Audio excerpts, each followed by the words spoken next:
ቤት ምኽሪ መንግስቲ ትግራይ ካብ ዝምለስ ሓቂ እዩ ሓፂር ኣይኮነን እቲ ግዜ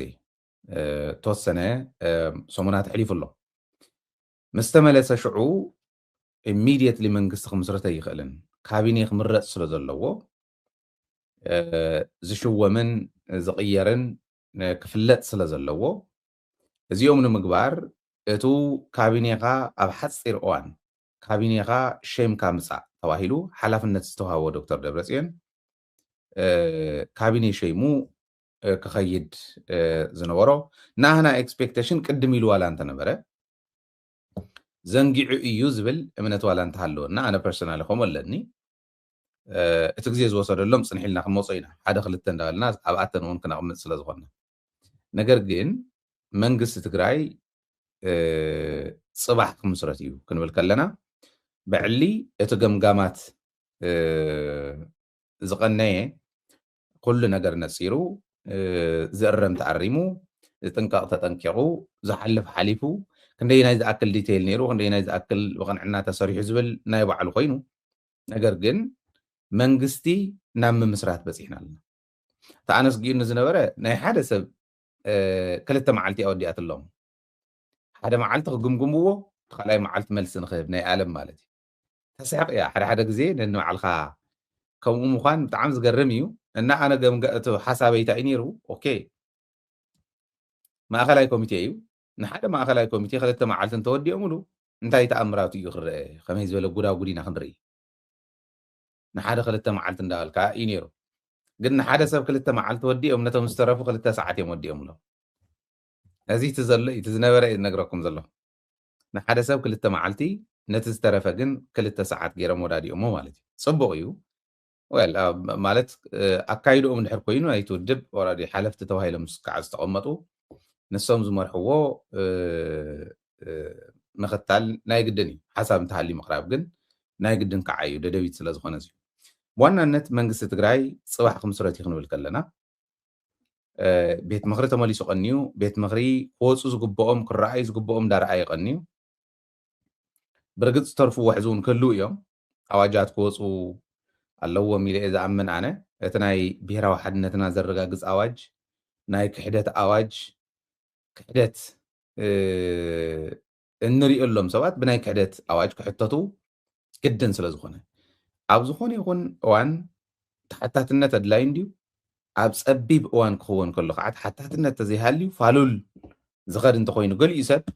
እንተይፈለጠ እውን ንዓዱ ንህዝቡ ናብ ሓደጋ ዝእቱ ስለ ዝኾነ እቲ ቤት ምኽሪ ከምኡ ዓይነት ምድላዋት ክህልዎ ኣለዎ ዝብል እምነት ኣለኒ ለዚ ቤት ምኽሪ ትግራይ ሓላፍነት ይውዎ ካቢኔ ሒዙ ክኸድ ይፅባሕ ማለት እዩ ሕዚ ናይ ሹምሽር ፅባሕ ኢና ክንርኢ እከለ ተላዒሉ በዚ ምክንያት እከለ ተሸይሙ በዚ ምክንያት ዝብል ፅባሕ ክንሪኦ ኢና ማለት እዩ ቅድም ኢሎም ዝተለዓሉ ግለሰባት ኣለዉ እንፈልጦም ደብዳቤ ተፃሒፍሎም እዩ ዝበሃሉ ግን እስካዕ ሕዚ ዝሰርሑ ዘለዉ ግለሰባት እንፈልጦም ኣለዉ ክቕፅሉ ድዮም ክቕየሩ ድዮም ብመን እዮም ክቕየሩ ከመይ እዩ ክስራሕቱ ናይ ካቢኔ ትግራይ ንምግማቱ ቀሊል ኣይኮነን ምክንያቱ ኩነታት ባዕሉ እውን ቀሊል ስለ ዘይኮነ ፀቢብ ስለ ዝኾነት ኩነታት እዚኣቶም ሪኦም ስለ ዝኾኑ ዝምስርትዎ ንምግማቱ ቀሊል ኣይኮነን ግን ኣብዚ ክነቕምጦም ዘለና ነጥብታት ኣለዉ ኢለ ይኣምን ንምንታይ ካቢኔ ትግራይ ማለት ንኣብነት 30 ከባቢ እየን ተናይ ካቢኔ ስልጣናት ይመስለኒ 30 ሰባት ህይወት ናይ 10 ሚልዮን ህዝቢ ዝውስኑ እዮም 30 ሰባት ተን 30 ሰባት 10 ሚልዮን ህዝቢ ክወፀነ ይኽእልን 30 ሰብ ክምደብሎን ናይ ግድን እዩ ነገር ግን 30 ሰብ ክምረፁ ከለዉ ናብዘን 30 ስልጣናት ፕሬዚዳንትን ቫይስን ሓዊስን ናይ ካቢኔ 30 ሰብ ክምረፁ ከለዉ ዓቕምን ቅንዕናን መሰረት ዝገበረ ክኸውን ኣለዎ ዝብል ኩሉ ግዜ ኣብዚዩ ኣብ ደደቢት እንልዕሎ ሓሳቢ ማለት እዩ ሃይሊ ጥራሕ ተይኮነስ ናይ ደደቢት ቤተሰብ ንስኹም በዓልኩም እውን ተልዕልዎ እዩ ትስማዕምዕሉ እዩ ብዙሕ ግዜ እናተስማዕማዕና ኣሎም ዝመፃና እዩ ዓቕምን ቅንዕናን መሰረት ዝገበረ እንተዘይኮይኑ ምደባና እንደገና ተመሊስና ናብ ጭንቃ ኢና ለውጢ ኣይክህልዎ ለዚ ህዝቢ ትግራይ ተረባሕ ኣይኮን እንተኮይኑ በተሓድሽ ዝመፅእ ካቢነ በተሓድሽ ሕዚ ነቲ መኸተና ዝመስል ነቲ ዘለና ፀገም ክፈትሕ ዝኽእል ሓይሊ ይኽጣየሽ ዘለዎ እዚኣ ንእከለ ዝቐርቦ ንእከለ ዝለኣኾ እንዳበልካ ከምቲ ናይ ቅድሚ ሕዚ እንተተወሲኑ ህዝቢ ሒዝኩም ኢኹም ረሞቕ ክትብሉ ምክንያቱ ፀላእትና ምድላዎም ትግራይ ንምጥፋእ እዩ ሕጂ ጥራሕ ዘይኮነ ሰብቲ መጀመሪኡ እውን ከምኡ እዩ ነይሩ ብቕልፅምቲ ህዝቢ ደቁ ገቢሩ ብመስዋዕትነት ህዝቢ ትግራይ ድሒና ብመሪሕነቶም ጀጋኑ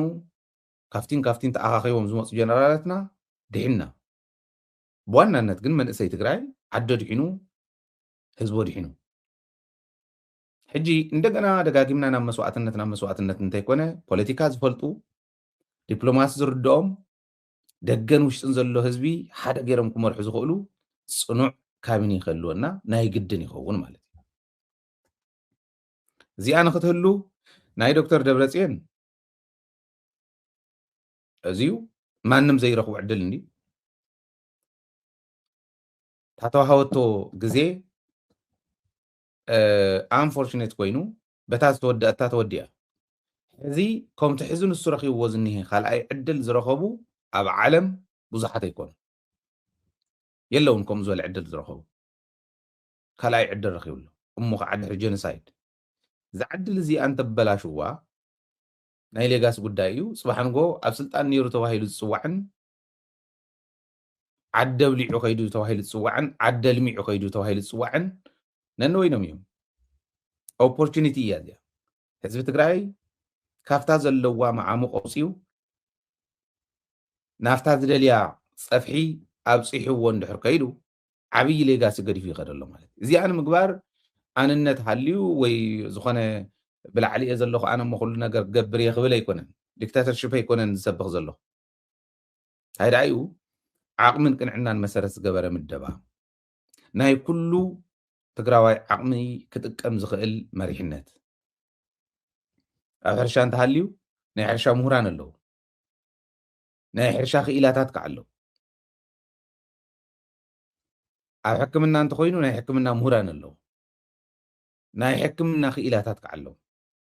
ከመይ ገርና ኢና ህዝብና ካብቲ ዘለዎ ናብቲ ንደልዮ ክነሳግሮ ንኽእል ዝብል ሓሳብ ናይ ኩሉ ናይ ካቢነ ኣባል ሓሳብ ክኾን ክኽእል ኣለዎ ዝብል እምነት ኣለኒ ስለዚ ፅባሕ መንግስትና ክንምስርት ኢና ክንብል ከለና ዓብዪ ሓጎስ እዩ ዓብዪ ሓላፍነት ከዓ እዩ ምስሩ እውን ፍርቅለይ ምድሪ ኣብዚ መፅአ ዝዛረብ ዘለኹ መረዳእታ ዝሕልፍ ዘለኹ ንዓኹም ሓደ ቃልና እውን ስለ ዝኾነ እዩ ደደቢት ሚድያ ሓግዝዎ ዝ ሚድያ ክንብል ከለና ደደቢት ከዓ ንሕብረተሰብና ዘላ ሓዳሽ ነገር ሓዳሽ መረዳእታ ብግዜኣ ክሕልፍ ናይ ግድን እዩ ዝኸውን ካብ ኩሉ ንላዕሊ ከዓ እዚ ናይ ተጋሩ ጉዳይ ስለ ዝኾነ ሓሳብ ክንህበሉ ንእሽተላን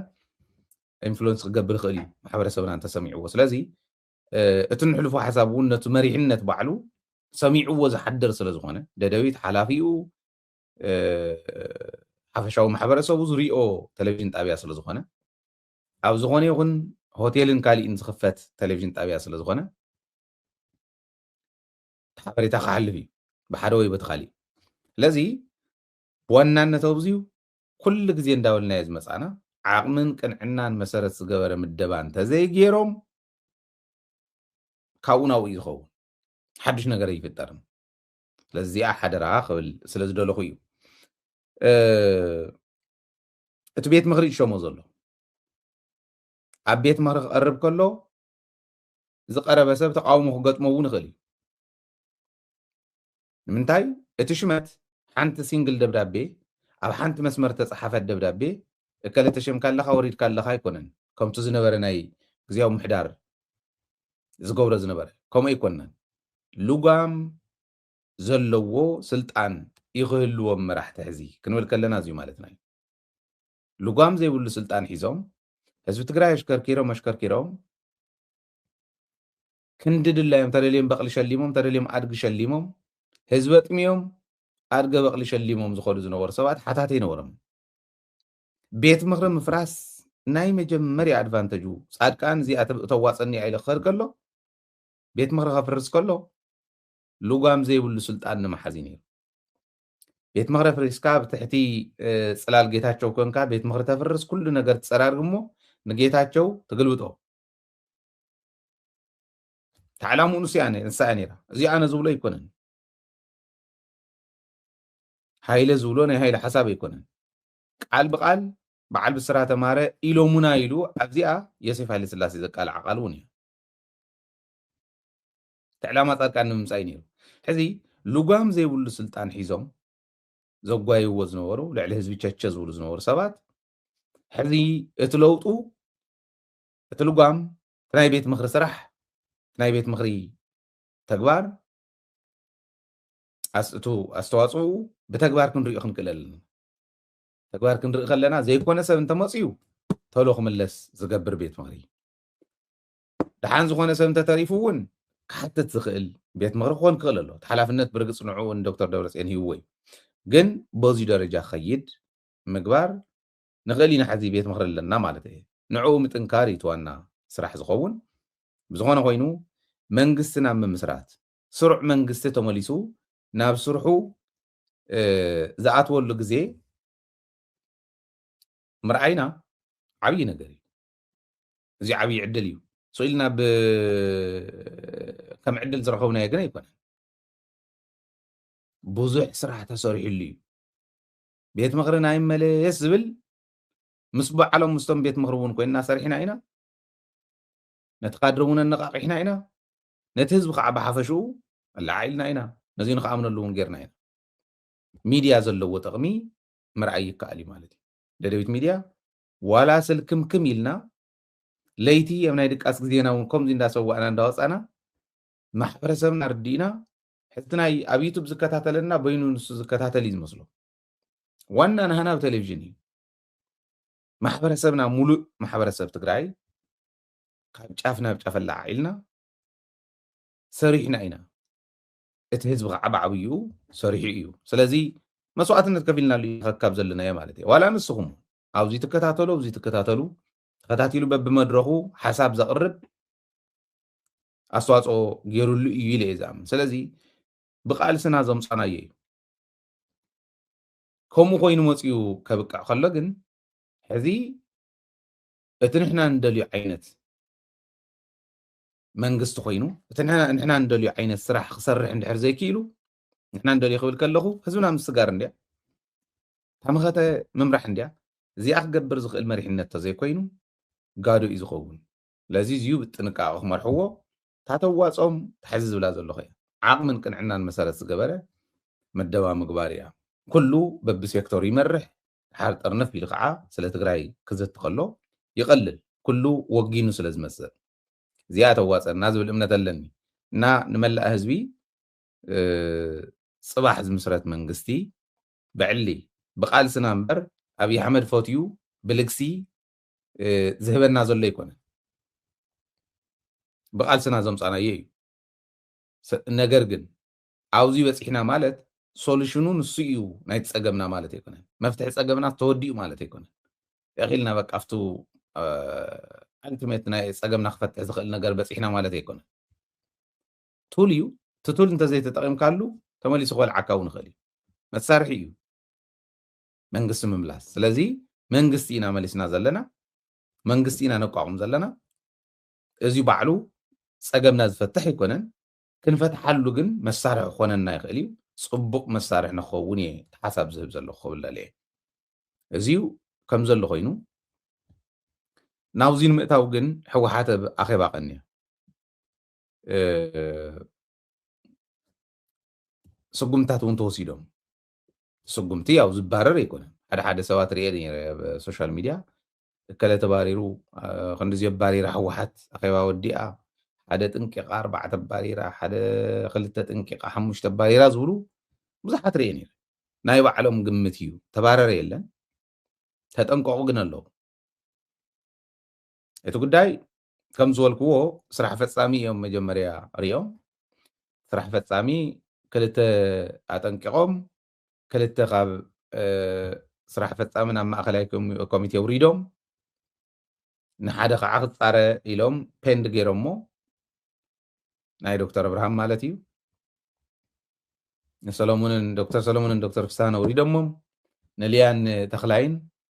ብመጠንቀቅቲ ሓሊፎሞም ካልኦት እውን ብደንብ ተገምጊሞም እዮም ብጀካ ክልተ ስለዚ ከምዚ ኮይኑ ከይዱ ኣይተገምገሙ ንሶም እውን ማለት ኣይኮነን ኣብቲ ናይ ምጥንቃቅን ዘይምጥንቃቅን የለውን ማለት እየ ናብ ማእከላይ ኮሚቴ እውን ከይዶም እታ ክልተ መዓልቲ ዝወሰደት ናይ ዓለም እያ ናይ ዓለም ክልተ መዓልቲ ወሲዳ ናይ ካልኦቶም ኩሎም ግን 2 ሰዓት ወሲደን ዝበልኩም ነዚ የስሕቅ እዩ ብሓደ ገፅ ግን ኦኬ ምግምጋም ምኽኣል ናይ ዓቕሚ ጉዳይ እዩ ናይ ዓቕሚ ጉዳይ እዩ እከለ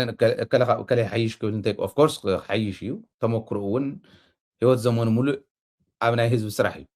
ባይ ዘ ወይ ካብቶም ዘለው ናይ ሕወሓት መራሕቲ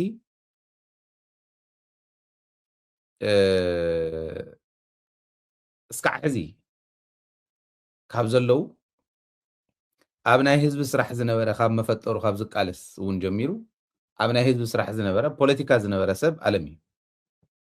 ምንም ጠረጠር የብሉ ኣነ ዋላ ሓደ ነጥብታት ኣብዝዩ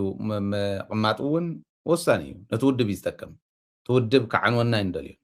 ፖለቲካል ካፒታልና ስለ ዝኾነ ፖለቲካል ካፒታል ዘዕረፍናሉ ኢንቨስት ዝገበርናሉ ስለ ዝኾነ እዚ እንኳዕ ሕማቕ ኣይወሰኑ ፅቡቅ እዩ ብመጠንቀቕታ ኢሎም ሓሊፎም ትመጠንቀቕታ ዝበልዎ ግን ኣነ ይገርመኒ ብርግፅ ባዕሎም መግለፂ ከውፁ ይኾኑ ተዘይገሊፆሞ እውን ያው ንገልፅ ኣለና ግን መጠንቀቕታ ዘውሃወስ ሓሳብ ክነምፅእ ከለና ስትቃወም ኢኻ እዩ ንምንታይ ሕዝና ዓለም ጉዳይ ዘልዕል ዘሎ ይመስለኩም ሓሳብ ክመፅእ ከሎ ምቅዋም ነውር እንተተቆፂሩ ኣብ ሕወሓት ቁልቁለት ጀሚራ ኣላ ማለት እዩ ተስቲ ቁልቁለት ንሱ ክስተኻኸል ስለ ዘለዎ ምቅዋም ብቕዓት ይሓትት እዩ ዘይኮነ እንድሕር ኮይኑ ስኢልካ ተኣኪብና ከም ናይ ጋሪ ፈረስ ከምዚኣ ኢልና ንኸይድ በታ ዝመፀት ኢሉ ዝኸይድ እንድሕር ኮይኑ ይጠቕመና ተቃዊሙ ኣይድያ ዘምፅእ እንተኮይኑ ፀገም የለን ምቅዋም ነውሪ የብሉ እታ ነውሪ ኣብ ውድብ እንታይ ይመስለኩም ነውሪ ውድብ ተቃዊምካ ሓሳብካ ቅሪብካ ግን ኣብ ናይ ማጆሪቲ ውሳነ ኣይውደብን ክትብል ከለካ እዩ ኣብነት ናይ በዓል ኩዕሽ ገብረ ጉዳይ ምቀዋሞም ኣይኮነን ኣነ ዝቃወሙ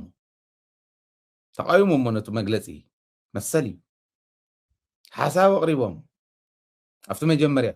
ድሕር ግን ሓሳብ እውን መቅራብ የለን ኢሎም ድሕር ንሕና ዝበልናዮ ድሕር ዘይኮን ኢሎም ወፂኦም ከይዶም ኣብ ናይ ማጆሪቲ ኣይተወደቡን 13 ኮይኖምስ ን194 ሰብ ተዘይበለፅናዮም ኢሎም ማለት ጠቕላላ 206 እዮም ነይሮም 13 ሰብ ካብዞም 206 ወፂኦም በቃ ንሕና ዝበልናዮ ድሕር ዘይተተግቢሩ ኣኸለ ሞይትና ንሓድር ኣለና ኢሎም ማለት ትፀገም ንሱ እዩ ዝኸውን ኣብ ውድብ እውን ፀገም ተባሂሉ ክቁፀር ዘለዎ ጌጋ ክበሃል ዘለዎ ኣብ ዝኾነ ይኹን ውድብ ኣብተን ካልኦት እውን ዋላ እንተኾነ ጌጋ ዝኸውን ሓሳብ ተቕርብ ትማጎት ናብ ሓደ እንተመፂኻ ፅቡቕ ተዘይመፂኻ ኢድ ዝፈልዩ ማጆሪቲ ዝወሰኖ ትውደበሉ መለስ 34 ንክልተ ተሸኒፉ ነይሩ ይብልዎ ካብኡ ግን ቶም 34 ዝወሰንዎ ካፍቶም ዝወሰኑ ንላዕሊ መለስ ተግቢርዎ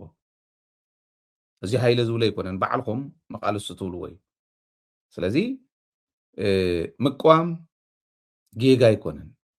ሃፍቲ እዩ ነትውድብ ዝቃወም ግን ሶሊድ ዝኾነ መርትዖ ሒዙ መፅኡ ዝቃወም እንተኮይኑ ነትውድብ ሃፍቲ እዩ ነገር ግን ካብታ ናይ ውድብ መስርሕ ከይወፅእ ታናይታ ውድብ መስርሕ እውን ከምኡ ስለ ዝኾነ ኣብ ናይ ማጆሪቲ ተወዲብካ ትቃለስ እያ መስርሕ ናይ ውድብ ስለ ዝኾነ እዚ ጌጋ ክኸውን እዩ እንድሕር ካብቶ ናይ ማጆሪቲ ውደብን እንተኢሉ እታ ጌጋ ትኸውን ንስዕ ንእከለ ክመርሕ ይኽእልን ኢልካ ብዓቕሚ ደረጃ እከለ ዓቕሚ የብሉን ክመርሕ ይኽእልን ኢልካ ተዛሪብካ ትፈልጥ ኢኻ ምባል እውን ጌጋ ኣይኮነን ክመርሕ ዘይኽእል እንተኮይኑ ክመርሕ ይኽእልን ኢልካ ምዝራብ ጌጋ ኣይኮነን مرتعو مقراب نعوي سئل بتصلي بأقول انت خوين بوليتيكا داو دقي زغل بتغكل بقنعنا انت خوين جن نوري ولا نغنى ريكارد وصي يعني راه خمسة نابكم زولا ترمس مس انت اتي حوحات نفلطا بافريكا درجات تفلط ودب اب اثيوبيا طرح انت يكونس اب افريكا ون بدم بيجرا انفلونس تقبر زنبرت ودب نابكم زيل كان خم زي بالكان ناب زبل انت اتيا تزلنا له كنفلطو من انتاني زقربو زلهم بر هايل زرب عليه بلي نس انت فليتنا انتي كم نحجزهم انتي اكسبكت خمن نقبر كنفلط ببمرخو نحجزهم زلنا انتي تحت الدنيا قادر بايدوي حوحات هفت اللوا نايسا هفتي مليواي ما عاد كادر اني يكو تحتي تما اكلا كوميتي بعلو بقعد سبات اللو علو كل سؤال دين في يكون اذا خاو ون ممزاز مبقع مخال نا سجشن اي كعان افت خالي من محلافي نادي سجشن حوحات ململا اجي غاس لزنبره عملا ملا اجي غاس لزنبره نعو غستخافل زغل بحيال كامبين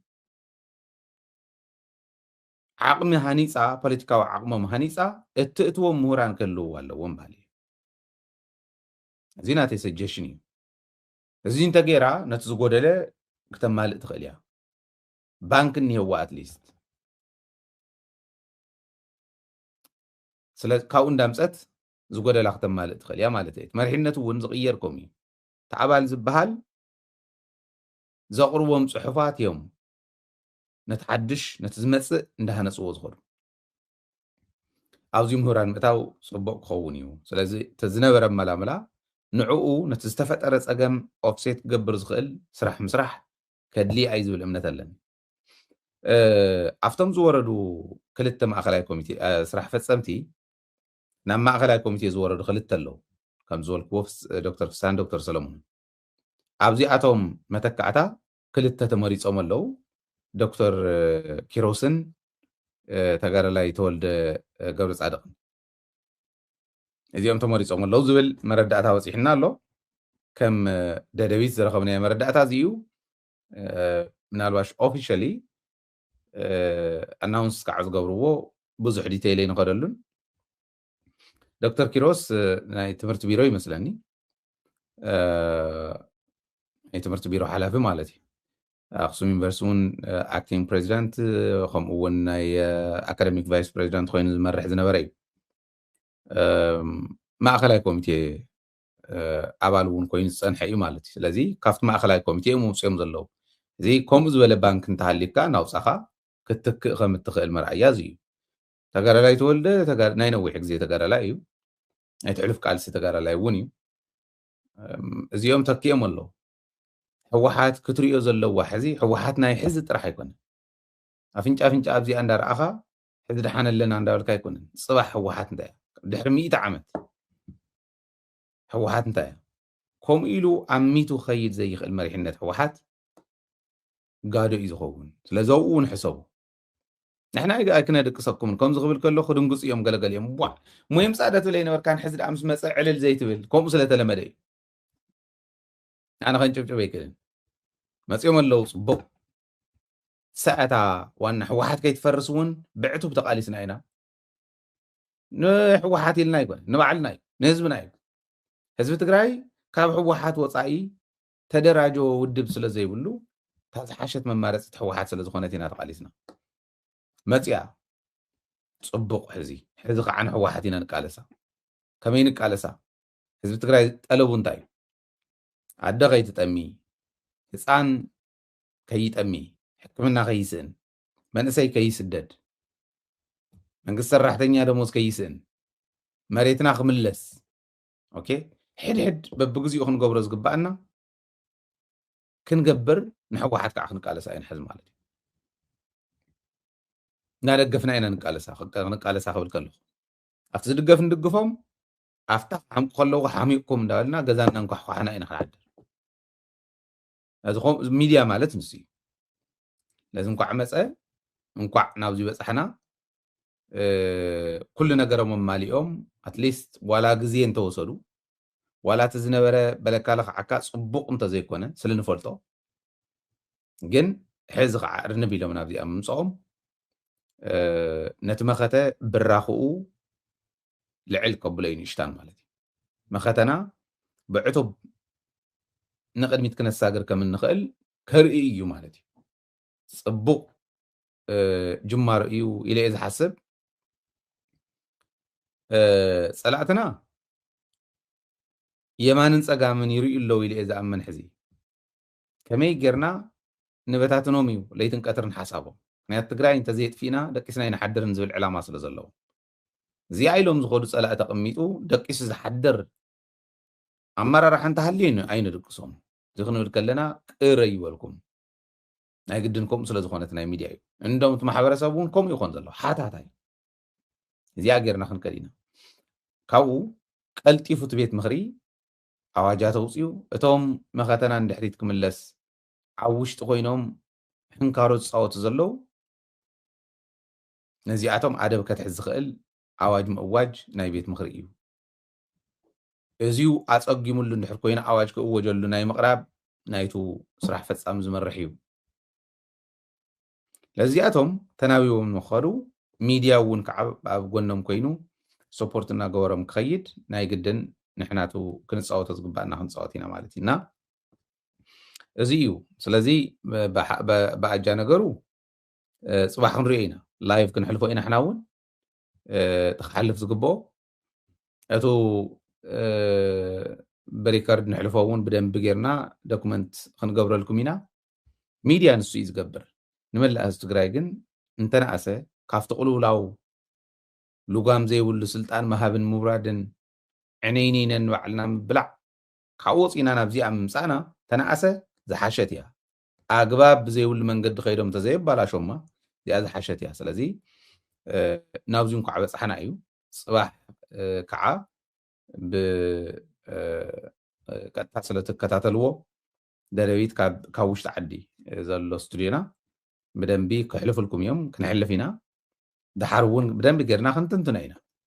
ሓቢርና ከመይ እንታይ እዩ ዝተርፈና ኢልና ብንጅምረሉ መንግስቲ ተመስሪቱ እንታይ ክንገብር ኣለና ዝብል ከዓ ሜስና ቃልስና ከምቱ ዓንተወይ ዝበልክዎ መንግስትና እንዳኮርኮርና ክሰርሕዎ ዝግብኦም ክሰርሕዎ እንዳገበርና ምሳኹም ምስ ቤተሰብ ደደቢት ሰማዕቲ ተኸታተልቲ ናይ ደደቢት እናተሓጋገዝና እቱ ናይ ድቃስ መንፈስ ዘለዎ መሪሕነት ትግራይ ባይዘወይ ብኣጃ ነገሩ ይስቕ ኢሉ ከም ዘለዎ ብጠቕለሉ እዩ ዓብዪ ሕማምና ንሱ እዩ ማንም ይምፃእ መፂኡ ምድቃስ እዩ ስለዚ ናብኡ ንኸይኸዱ ሓቢርና እንዳኮርኮርና ንቅድሚት ክንሳገር ኢና እዩ እቲ መኸተና ሓንቲ እዚኣ ክብል እሞ ክንዛዝም ሕዚ ዘለናሉ ያው ፅባሕ ንሕና መንግስትና ክንምስርት ከለና ኢትዮጵያ ትመርፅ ኣላ ኦኬ ኮኢንሲደንስ ድዩ ኮነ ተባሂሉ ድዩ ተገይሩ ኣይፈልጥን ግን ናይ ኢትዮጵያ መረፃ ኣብ ዝግበረሉ ትግራይ መንግስታት ምስርት ኣላ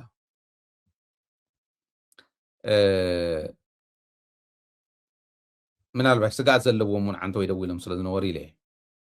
ሕዚ ኣብ መረፃ እዋን ዝኾነ ነገር ክትገብር እያ ዝብል እምነት የብለ ነገር ግን ጥንቃቐታት ክግበር ክኽእል ኣለዎ መንግስቲ ይሽዎም ዘሎ ጥንቃቐ ምግባር ወሳኒ እዩ ምክንያቱ ዕሪ ዝደንቆረ መንግስቲ ስለ ዝኾነ መንግስቲ ኢትዮጵያ ተዘይተጠንቂዕካስ ዝኾነ ክፍተት ተረኺቡስ ናይ መረፃ እዩ ናይ ኣውደ ዓመት ኢሉ ዝገድፎ ነገር ኣይኮነን ሕዚ ምጥንቃቕ ከድሊ እዩ እቲ መኸተ ግን መረፃ ገበረ ብስሩ እውን ኣምሓራ ክልል ከምቲ ዓንተ እውን ዝሕለፍናዮ ኣምሓራ ክልል የለን ዓፅዮሞ እዮም ፋኖ ኦሮምያ እውን መብዛሕትኡ ዓፅዮሞ እዮም ኦላ ናይ ቤንሻንጉል እንታይ ተረፈ ዓፅዩ ኣሎ ኣፍተን ካልኦት መረፃ ክካየደለኒ ዝበሃላ እውን ስጋኣት እኒሄ ሰብ ወፂኡ ክመርፅ ድዩ ክንሪኦ ኢና ንሱ እውን ክንሕልፍ ኢና ፅባሕ ናይ ፅባሕ ፍልይ ክብሊት መዓልቲ ማለት እየ ዳርጋ ከፊልና ውዒልና ክንሓድር ኢና ንኾን ክንከታተሎ ኢና ንሱ እውን እቲ ናይ ዓድና እውን ከምኡ ማለት እዩ ንግሆ ክንጅምር ኢና እስካዕ ምሸት ያው ላይፍ ክንውዕል ኢና ማለት እዩ እዚ ክንገብር ኢና መኸተና ግን እናጠንከረ እዩ ዝኸድ ዘሎ ኣላይ ሰፍርዩ ፋኖውን ምሳና ተሰሊፉ ዓፋርኮምኡ ቶም ካልኦትኮምኡ ምስ ኤርትራ ዝነበረ እውን ተፈቲሑ እዚኣቶም ኩሎም እናወሰኹ ጥንካረኦም እናወሰኹ ብዝኸዱ ቁፅሪ ትፅምዶ ጥንካርኡ እንዳወሰኸ ብዝኸደ ቁፅሪ መንግስቲ ትግራይ ድጋፍ እናረኸበ እዩ ዝኸድ ድጋፍ ብዝረኸበ እንተደቂሱ ያው ፀላኢ እንታይ ክገብረና ከም ዝኽእል ንፈልጦ ኢና نخال انترخيبوس حزب تግራይ ካብ ምጥፋእ እንድሕሪት ዝብል ፀላእ ስለ ዘይኮነ ድጋፍ ብዝረኸቦ ቁፅሪ ንቅድሚት እንተገስጊሱ ኣብ ሓፂር እዋን ታንደልያ ክንረክብ ኢና ዝብል እምነት ኣለኒ እዚኣ ክሕልፍ እየ መፅአ ሓጎሰይ እውን ክገልፅ ለይትን ቀትርን ተቃለስናሉ ካብቲ ዝነበርናሉ ናብ ዝሕዝ ዘለናሉ ተቀየርናሉ ስለ ዝኾነ ማለት እዩ ብዙሕ መስዋዕትነት ዝኸፈልናሉ እዩ እዚ ሕዚ ብዙሕ ሰብ ብዙሕ መስዋዕትነት ዝኸፈለሉ መንግስቲ ኣጠናኺሮም ሒዞም ኣብ ክንዲ ምኻድ ነንባዕልካ እንዳተናቆርካ እንተኸይዱ ምሕረት ኣይክህልዎን ህዝቢ ትግራይ ክጥንቀቑ ኣለዎም ነዚ ክንቃለሶም ኢና ዝብል ዘለኹ እንድሕር ፀይቖም ማለት እየና በዚ ደረጃ ክንከዲና ክትትልና እውን ብድጋፍኩም ተደላዲላ ትኸይድ ሚድያ ክትትላ ጥንኩር ኮይኑ ከም ዝኸይድ ዓይኒ ህዝቢ ትግራይ ኮይና ክተግልግል ከም ምዃና ምንም ጥርጥር የብሉን እዚ ኣጋጣሚ ትእምነተይ እየ ዝገልፅ ዘለኹ ማለት እዩ ደደቢት ንሓገዝኩም ክትዘልቁ በትኩሉ ግዜ ንሪኦኩም ንሓገዝኩም ኣባላት እናኾንኩም ክትዘልቁ በዚ ኣጋጣሚ ፃውዒተይ የቕርብ ሰላም ምሳኹም ሰላም ዓወትን ምስ ጅግና ህዝብና ክኾን ናይ ኩሉ ግዜ ትምኒትና ናይ ሌይትን ቀትርን ስራሕናን እዩ ትግራይ